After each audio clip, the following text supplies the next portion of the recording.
तो आज हम क्या पढ़ने वाले हैं? टॉपिक का नाम क्या होने वाला है हमारा? जरा पढ़ो एक बार, लिखा गया बोर्ड पे, consumer equilibrium through ordinal approach.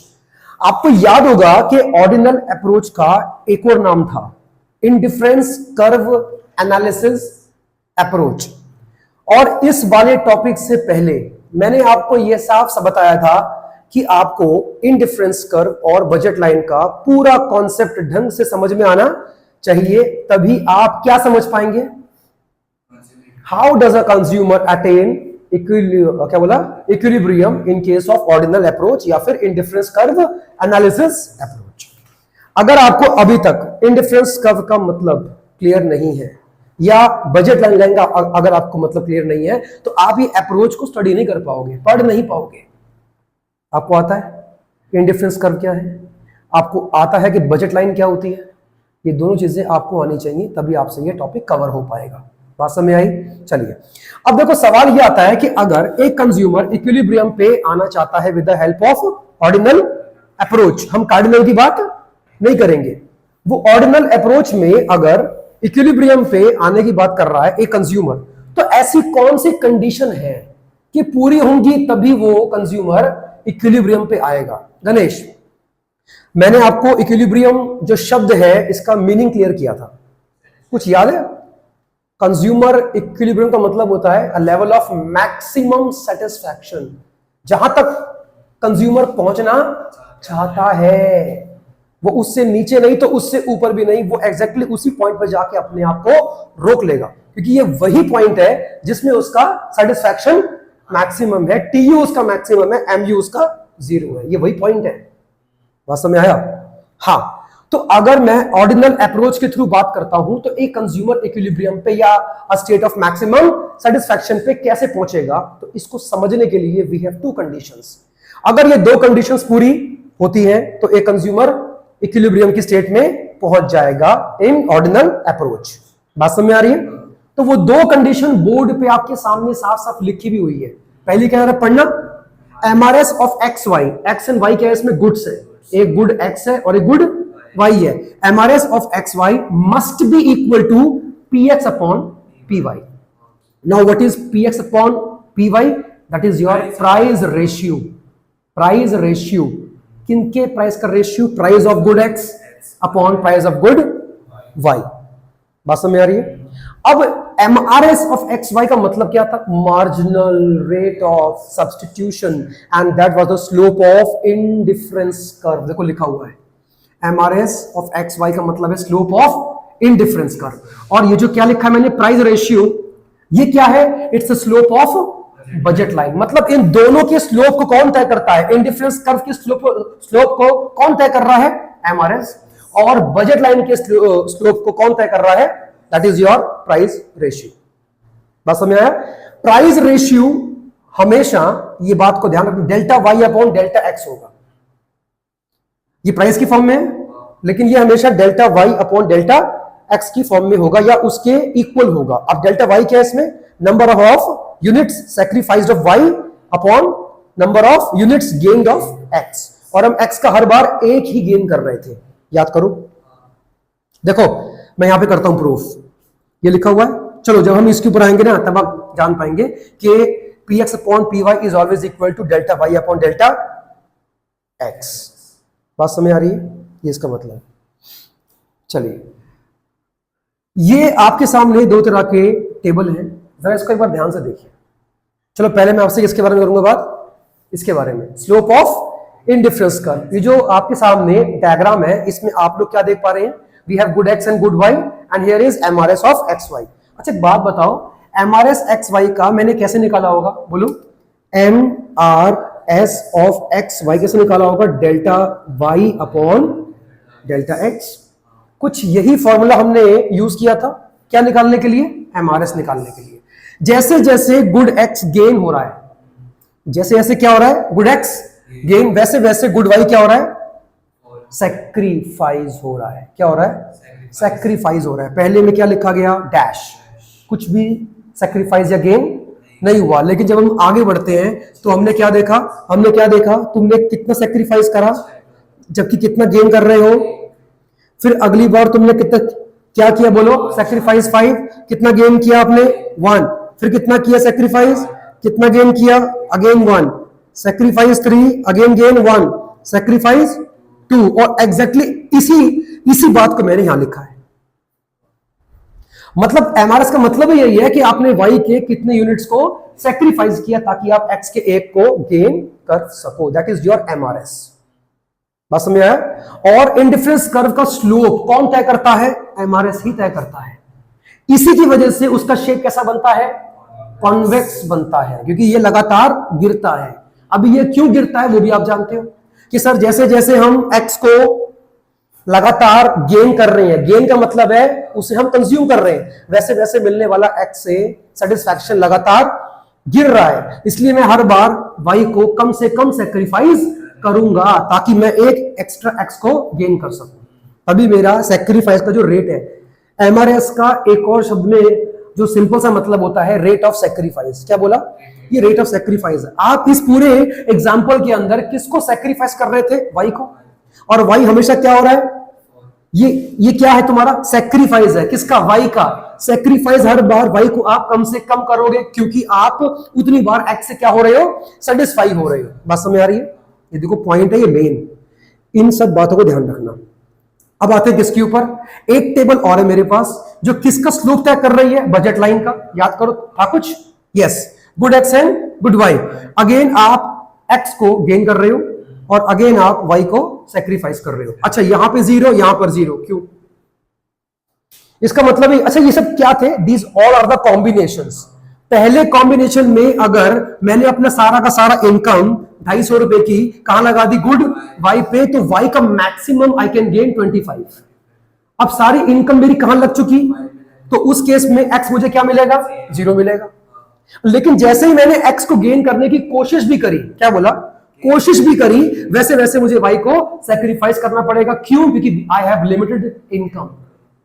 अब उसी इनकम को मुझे इन दोनों के बीच में डिवाइड करना पड़ेगा। अब मैं इसका अगर एक भी गेन करता हूं, क्या बोला? एक्स का मैं अगर एक भी गेन करता हूं तो देखो ये क्या हो गया? पहले से कम हो गया। मैंने वाई का 5 यूनिट्स मैंने सेक्रीफाइस करा ताकि मैं एक एक्स का गेन कर सकूं। और जैसे जैसे मैं आगे बढ़ रहा हूं, मेरा हर बार सेक्रीफाइस का रेट कैसा है? कांस्टेंट है। और वैसे वैसे गेन भी क्या हो रहा है? कांस्टेंट ही हो रहा है। बात समझ आ रही नहीं आ रही है? तो उससे ये क्या बना? देखो ना, 5 5 5 5, ये अगेन सेक्रीफाइस को शो करता है। और सेक्रीफाइस आपका हर बार क्या है? 5 5 ही। डाउट? ये दो टेबल्स क्लियर हो रही हैं? अच्छा, कंज्यूमर की मनी इनकम क्या मानी गई? 250 रुपए। प्राइस ऑफ एक्स क्या है? आप जितनी बार एक एक्स लोगे उतनी बार 50 रुपए अपनी जेब से निकालोगे। जितनी बार आप वाई लोगे उतनी बार आपको वाई का एक गेन करने के लिए 10 रुपए निकालने पड़ेंगे। बात समझ आ रही है? नाउ आई कैन प्रूव ये बिल्कुल सेम होता है। जबकि देखा जाए तो ये किस में होता है? रुपीज में। ये किस में होता है? यूनिट्स में। लेकिन ये बिल्कुल सेम होता है। कैसे? तो यहां स्पेस नहीं है, चलो कोई बात नहीं, हम यहां कर लेते हैं। दिखाई पड़ रहा है यहां पे? Price of X upon price of Y. चलो मैं बात करता हूं। Price of X upon price of Y. X का प्राइस क्या है? 50 रुपए। 50 रुपए अपॉन कितना है? 10 रुपए। कैंसिल करो, कितना आएगा? आ गया 5 रुपए। आया 5?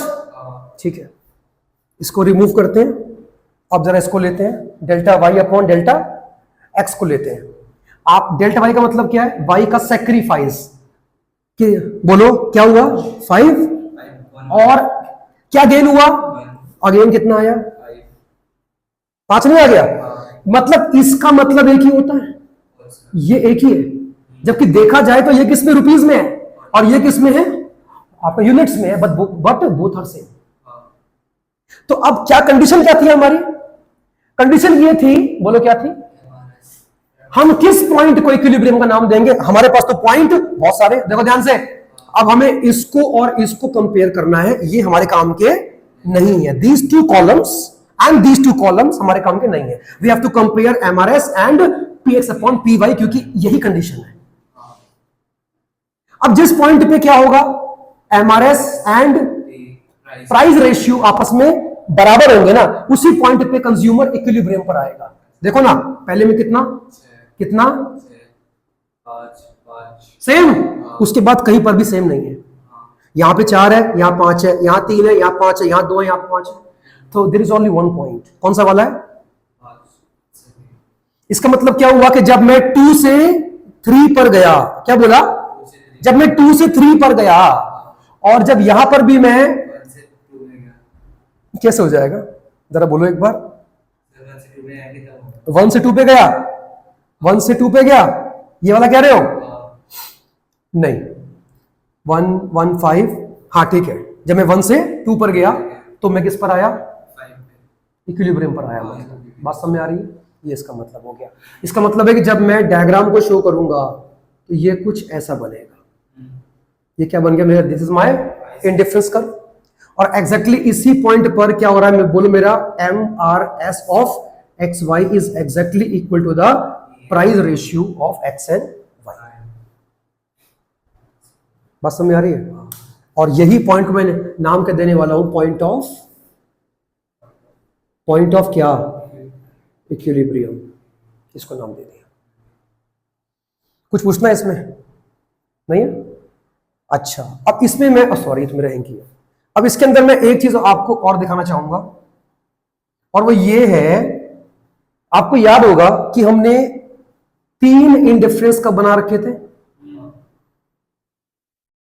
और एक ले लेंगे इसके नीचे। तो ये बन गया IC1, ये क्या बना होगा? थोड़ा कम कर देते हैं, IC2, और ये क्या बना होगा? IC3। कौन से वाले इंडिफरेंस कर्व के ऊपर कंज्यूमर आने पे इक्विलिब्रियम पर पहुंचा? IC2 पे। क्यों? अगर वो IC1 की बात करते हैं हम, तो IC1 से ज्यादा बड़े इंडिफरेंस कर्व पे जाने की उसकी औकात है, क्योंकि उसका ये रहा बजट। और अगर उसका बजट IC3 तक को टच करने के लिए होता तो वो डेफिनेटली IC3 तक जाता। अब अगर उसकी इच्छा ये है कि IC3 तक मैं जाऊं, तो उसके लिए एक ही रास्ता है, भैया अपनी इनकम बढ़ाओ, अपना बजट बढ़ाओ। तो उस केस में क्या होगा बोलो? Budget line will shift towards right, और वो इसको टच कर जाएगा। वो IC3 पे जाना चाहता है लेकिन जा नहीं पाएगा। क्यों नहीं जाएगा? Income is limited. अच्छा, IC1 तो उसके अंदर ही आ रहा है, लेकिन फिर भी वो IC2 पे हो गया, क्योंकि IC1 के ऊपर बंडल ऑफ 2 गुड्स कम है IC1 पे। बंडल ऑफ 2 गुड्स कम है इन कंपैरिजन टू IC2। तो वो हायर इंडिफरेंस कर्व के ऊपर जाने की कोशिश करेगा। बस शर्त क्या है? कि वो इंडिफरेंस कर्व उसके बजट में आना चाहिए, और उसके बजट में देखा जाए तो ये दोनों ही आ रहे हैं, लेकिन उसने इसको चूज ना करके इसको चूज करा। क्यों? क्योंकि इसके ऊपर उसे बंडल ऑफ 2 गुड्स ज्यादा मिल रहे हैं, और एग्जैक्टली उसकी इनकम पूरी की पूरी खर्च भी होगी। हमने क्या सीखा था बजट लाइन के अंदर? Income must be fully spent. Income पूरी तरह से उसकी खर्च होनी चाहिए। लेकिन अगर IC1 की बात करूंगा तो उसकी इनकम पूरी तरह से खर्च क्यों नहीं होगी? क्योंकि एग्जैक्टली बजट लाइन के ऊपर जो पॉइंट होते हैं ना, उसी पर कंज्यूमर का खर्चा उसकी इनकम के बराबर होता है। अगर इसकी मैं कहीं बात करता हूं इस वाले पॉइंट की, तो ठीक है, ये वाले भी बंडल्स इसकी पहुंच में हैं, लेकिन इसमें इसकी पूरी की पूरी इनकम स्पेंड नहीं होगी, और इसको तो अपनी पूरी की पूरी इनकम खर्च करनी है। बात समझ आ रही है? आपको पता है ये जो मैंने IC बना रखा है, इसको मैथ्स की भाषा में कहते हैं आर्क। आर्क कहते हैं आर्क। और जब कोई आर्क, मतलब क्या होता है आर्क का? सर्कल का एक पार्ट। अगर सर्कल का कोई पार्ट किसी लाइन को टच करता है तो उसे बोलते हैं हम टेंजेंट। कुछ याद आया? जब भी सर्कल के किसी पॉइंट को जब कोई लाइन टच करती है ना, तो हम बोलते हैं कि वो जो लाइन है उस सर्कल के टेंजेंट है उस पॉइंट पे। और अगर इसके अंदर से पास हो गया, जैसे ये वाला आपका IC है, इसे बोलेंगे हम कॉर्ड। जाना है कुछ? अगर अंदर से पास हो गया तो क्या कॉर्ड है, और अगर टच कर गया खाली, दैट इज योर टेंजेंट। तो क्या सीखा आपने? Indifference curve must be tangent to budget line where the consumer will be at equilibrium. Tangent होना चाहिए, कॉर्ड नहीं होना चाहिए। क्या बोला? हाँ, तो मतलब क्या होगा टेंजेंट का? सिर्फ टच करेगा, बजट लाइन उसके अंदर नहीं आना चाहिए। जैसे देखा जाए तो ये क्या है तुम्हारा, this is your circle, arc है, आर्क है, आर्क के ये अंदर जा रहा है, ये टेंजेंट हो गया, सॉरी ये क्या हो गया, कॉर्ड हो गया। हमें कॉर्ड नहीं चाहिए, बुक में भी वर्ड क्या लिखा होगा, टेंजेंट लिखा होगा। जहां पे लिखा हुआ है ना इंडिफरेंस कर्व के बारे में कि एक कंज्यूमर कैसे पहुंचता है इक्विलिब्रियम पे, जरा एक बार चेक करो, वहां लिखा होगा tangent, IC must be tangent to the budget line. दिख गया? कॉर्ड लिखा है, टेंजेंट होगा जहां टच करेगा। देखो ना सेम डायग्राम है, देख लो, ये देखो सही है। और मैंने क्या बोला, इस पॉइंट पे क्या होगा, बोलो क्या होगा, M R S of X Y will be equal to the price ratio of X Y. कोई डाउट? कंफर्म? उतारना है इसको या फिर उतारोगे? उतारो मत, क्योंकि मेरे पास सेम ही आंसर है कि वीडियो शूट हो रही है, मैं आपको भेज दूंगा। ये क्लियर हुआ? अच्छा एक बात बताओ, चलो मैं यहां लिख देता हूं, ईमानदारी से बताना समझ में आया या नहीं? What is MRS?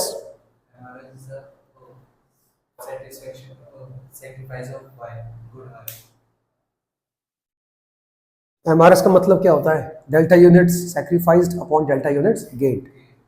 एमआरएस में जब भी बोलूंगा तो आपको सैक्रिफाइस और गेन दोनों का जिक्र करना है। हम क्या सैक्रिफाइस कर रहे थे, वाई को, हम क्या गेन कर रहे थे, एक्स को। बात समझ आ रही है? एमआरएस किसका स्लोप होता है? एग्जाम में आ गया तो आईसी इंडिफरेंस कर्व का स्लोप कौन है? एमआरएस। बजट लाइन का स्लोप क्या है? Price ratio. देखा था price ratio, P X upon P Y, जो कि हमेशा किसके बराबर बैठेगा? Delta Y upon delta X के। ये आपको ध्यान रखना है। और मैंने अभी अभी आपके सामने इस चीज को प्रूव भी किया, जिक्र नहीं प्रूव भी करा है। था कुछ? अच्छा एक बात बताओ सर, एक आपने बोला कि अगर M R S of X Y equal to होगा P X upon P Y के, तो इसको हम नाम क्या देंगे? कंज्यूमर का क्या? कंज्यूमर का क्या? इक्विलिब्रियम का नाम देंगे। लेकिन अगर कुछ ऐसा हो जाए, क्या तब भी इक्विलिब्रियम बोलोगे? आंसर है नहीं, तब कंज्यूमर इक्विलिब्रियम पे नहीं है। लेकिन इसका मतलब तो बताओ, इसका मतलब क्या हुआ? तो हमारे से वो प्राइस रेशियो जाता है। क्या मतलब है? वो आपकी बात सही है, इसका मतलब तो बताओ। सैक्रिफाइस रेट वाई का ज्यादा और गेन भी। देखो इसमें क्या लिखा है, ये रहा पॉइंट, दिख गया? When MRS of X Y is more than P X upon P Y, दिख गया? ये क्वेश्चन एग्जाम में आता है, यहां नहीं होगा, जरा एक बार यहां पर देखो, ये देखो, ये रहा, दिख गया ना? कहता है कि if MRS of X Y is more than px upon py, it means that to obtain one more unit of x the consumer is willing to sacrifice more units of y। इसका मतलब क्या हुआ? अगर ये condition आपके सामने आती है, ध्यान से देखो, अगर ऐसा कुछ आता है तो इसका मतलब क्या हुआ कि उसके लिए, किसके लिए? कंज्यूमर के लिए अभी x का वैल्यू बहुत है और वो ज्यादा से ज्यादा y को सैक्रिफाइस करने को तैयार है ताकि एक x को गेन कर सके। इसका मतलब यही है, हाँ या ना? मतलब क्या हुआ इसका? If MRS is more than the price ratio, it means that the consumer is willing to sacrifice more of y in order to gain 1x। और कंज्यूमर ऐसे में कब तक x का कंजम्पशन करता रहेगा? जब तक कि ये कंडीशन हटके क्या ना आ जाए। और कैसे आएगी? जैसे मान लो कि ये है, अभी क्या करेगा वो? एक्स को वो कंज्यूम करना चाहता है और उसके लिए जितने हो सके वाई को सैक्रिफाइस करने को तैयार है। अब जरा सोचो, मैंने इतने टाइम से जो हम क्लास पढ़ रहे हैं उसमें क्या सीखा आपने? जितनी बार वो एक्स को सैक्रिफाइस करेगा उतनी बार एक्स से मिलने वाला सेटिस्फैक्शन लगातार गिरता रहेगा। तो मतलब है कि ऐसे कंडीशन में वो तब तक एक्स को कंज्यूम करेगा जब तक कि उसका सेटिस्फैक्शन फॉल होते होते होते होते होते होते मैक्सिमम सेटिस्फाई नहीं हो जाता, और गिरते गिरते गिरते गिरते जब तक कंडीशन यहां नहीं पहुंच जाती तब तक वो एक्स को लगातार कंज्यूम करता ही रहेगा। बात समझ में आया? मतलब अगर ये बात लिखी है तो इसका मतलब है कि उसके लिए एक्स का इंपॉर्टेंस बहुत ज्यादा है। अब जैसे जैसे वो एक्स को लगातार कंज्यूम करेगा वैसे वैसे एक्स से मिलने वाला इंपॉर्टेंस सेटिस्फैक्शन लगातार गिरता रहेगा, और गिरेगा और गिरेगा और गिरेगा, गिरते गिरते कहां पहुंचेगा? तब कंज्यूमर अपने आप को रोक देगा, भैया अब रुक जा, क्योंकि मेरा एक्स से पूरा का पूरा कोटा पूरा हो चुका है, मैं आगे बढ़ना नहीं चाहता। लेकिन अगर कंडीशन ऐसी हो जाती है, इसका मतलब क्या हुआ? प्राइस इश्यू ज्यादा हो गया। नहीं नहीं, इसका मतलब क्या? वो तो ठीक है आपकी बात, लेकिन इसका मतलब तो बताओ। अब वो एक्स को कंज्यूम करना नहीं चाहता, वो वाई को एक्स के लिए सैक्रिफाइस करना नहीं चाहेगा, मतलब इससे पहले वो अपने आप को रोक लेगा। देखो सबसे पहले क्या होगी कंडीशन? ये होगी लगातार एक्स को कंज्यूम कर रहा है, एक्स से मिलने वाला सेटिस्फैक्शन क्या आ गया? इक्वल हो जाएगा। स्टॉप, रोक देगा, मतलब वो इस कंडीशन के अंदर जाएगा ही नहीं। इसका मतलब यही है कि अब एक्स को वो कंज्यूम करना चाहता ही नहीं है, तो फिर वो वाई को सैक्रिफाइस क्यों करेगा? पहले ये गिरते गिरते फिर ये, और इसके आगे अगर वो गया तो भैया ऐसा हो जाएगा मामला। अब प्राइस उसको, इसका मतलब ज्यादा पे करना पड़ रहा है, लेकिन उसको अब एक्स की इतनी जरूरत, तो दिस इज, और इसी को नाम क्या दिया गया? कंज्यूमर इक्विलिब्रियम का नाम दिया गया। कुछ डाउट है तो पूछो फिर, क्लियर है?